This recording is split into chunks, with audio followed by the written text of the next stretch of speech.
بسم اللہ الرحمن الرحیم۔ تہجد پڑھنے کے کچھ تقاضے بھی ہیں۔ سب سے پہلی بات ہے کہ ریاکاری اور دکھاوے سے بچنا چاہیے، اس کو مینشن نہیں کرنا چاہیے، لوگوں کے سامنے اپنی مجلسوں میں بیٹھ کر ذکر نہیں کرنا چاہیے، لوگوں پہ ظاہر نہیں کرنا چاہیے، کیونکہ دکھاوا جو ہے وہ انسان کے لیے مہلک ہے۔ مخفی کیسے رکھتے ہیں؟ ایک آدمی نے تمیم بن اوس داری سے پوچھا اور ان سے کہا آپ کی رات کی نماز کیسی ہوتی ہے؟ تو بہت زیادہ ناراض ہوئے۔ پھر کہا اللہ کی قسم، ایک رکعت جو میں رات کی تنہائی میں ادا کرتا ہوں یہ مجھے ساری رات ایسی نماز ادا کرنے سے بہتر ہے جو میں لوگوں کے سامنے بیان کروں، یعنی لوگوں کو دکھا کر میں بہت بڑا بھی بتاؤں تو وہ ضائع ہے میرا، اس کی نسبت تھوڑے پڑھ لینا اور کسی سے ذکر نہ کرنا مجھے زیادہ پسندیدہ ہے۔ ایوب سختیانی پوری رات قیام کرتے، جب فجر قریب ہوتی تو واپس لوٹ جاتے اور اپنے بستر پہ لیٹ جاتے، جب صبح طلوع ہوتی تو اپنی آواز بلند کرتے گویا کہ اسی وقت اٹھے، یعنی گھر والوں کو بھی نہیں بتانا چاہتے تھے۔ قیام کی عادت اپنانے کے بعد اسے چھوڑنا نہیں چاہیے۔ عبداللہ ابن عمرو ابن العاص کہتے ہیں کہ رسول اللہ صلی اللہ علیہ وسلم نے مجھ سے فرمایا، اے عبداللہ فلاں کی طرح نہ ہو جانا کہ وہ رات کو قیام کرتا تھا پھر اس نے چھوڑ دیا۔ نبی صلی اللہ علیہ وسلم چھوڑتے نہیں تھے، بیمار ہوتے یا کسل مندی ہوتی تو بیٹھ کے پڑھ لیتے تھے نماز۔ پھر اسی طرح زبان سے کسی کو تکلیف نہ دینا۔ صحابہ نے کہا اللہ کے رسول فلاں عورت دن میں نفلی روزہ رکھتی ہے، رات کو قیام کرتی ہے اور اپنے پڑوسیوں کو تکلیف دیتی ہے، آپ نے فرمایا وہ جہنم میں ہوگی۔ انہوں نے کہا اللہ کے رسول فلاں عورت فرض نمازیں ادا کرتی ہے اور پنیر کے بنے ہوئے ٹکڑوں سے صدقہ کرتی ہے، تھوڑا بہت صدقہ کرتی ہے اور اپنے پڑوسیوں کو تکلیف نہیں دیتی، فرمایا وہ جنت میں ہوگی۔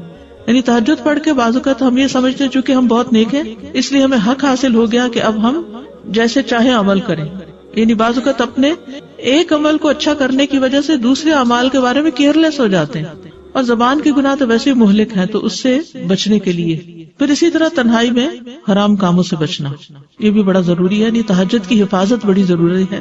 نبی صلی اللہ علیہ وسلم نے فرمایا میں اپنی امت کے ان لوگوں کو جانتا ہوں جو روز قیامت تہامہ پہاڑوں کی مثل ڈھیروں نیکیاں لے کر آئیں گے، لیکن اللہ ان کی نیکیوں کو فضا میں پھیلے ہوئے غبار کے باریک ذروں کی طرح بے اہمیت کر دے گا۔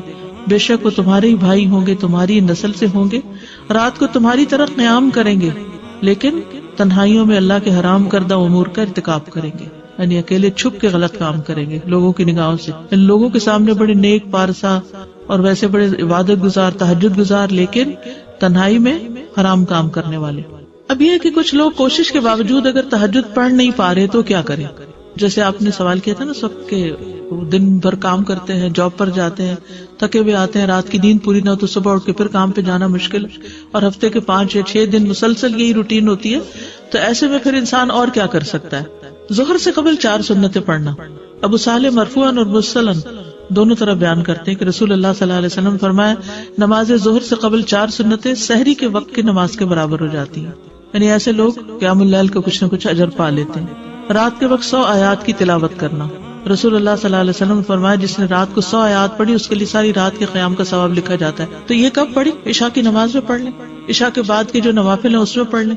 فجر اور عشاء جماعت سے ادا کرنے پر پوری رات کے قیام کا اجر، یعنی اگر تہجد نہیں بھی پڑھ پا رہے تو مردوں کے لیے ہے یہ، فجر اور عشاء جماعت سے پڑھ لیں۔ امام کے ساتھ تراویح پڑھنا، جب آدمی امام کے ساتھ نماز پڑھتا ہے اور اس کے فارغ ہونے تک اس کے ساتھ رہتا ہے تو اس کے لیے پوری رات کا قیام شمار کیا جاتا ہے، یعنی وتر وغیرہ بھی ساتھ پڑھنا۔ اکثر لوگ سوال کرتے ہیں کہ ہم نے تہجد پڑھنے ہوتے اس لیے امام کے ساتھ وتر نہیں پڑھتے۔ نہیں، آپ وتر پڑھ لیں ان کے ساتھ، گھر آ کے پھر نفل پڑھنے تو پڑھ لیں، کوئی منع تھوڑی ہے۔ حسن اخلاق، رسول اللہ صلی اللہ علیہ وسلم نے فرمایا بلا شبہ آدمی حسن اخلاق کی وجہ سے رات کو قیام کرنے والے دن کو روزہ رکھنے والے کے مرتبے کو پا لیتا ہے۔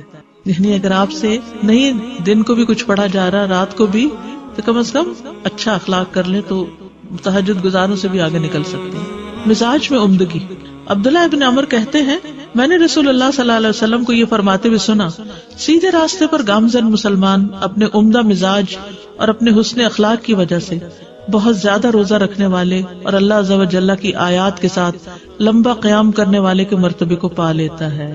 عمدہ مزاج، نرم کلام، دوسروں کو کھانا کھلانا، بیوہ اور مسکین کے لیے دوڑ دھوپ کرنا۔ نبی صلی اللہ علیہ وسلم نے فرمایا بیوہ اور مسکین کے لیے دوڑ دھوپ کرنے والا ایسا ہے جیسے کہ اللہ کے راستے میں جہاد کرنے والا یا رات کو قیام کرنے والا اور دن کو روزہ رکھنے والا۔ یعنی اگر آپ قیام پر قادر نہیں تو دیگر اچھے کاموں کی پابندی شروع کر دیں تو انشاءاللہ اس پر بھی اجر ملے گا۔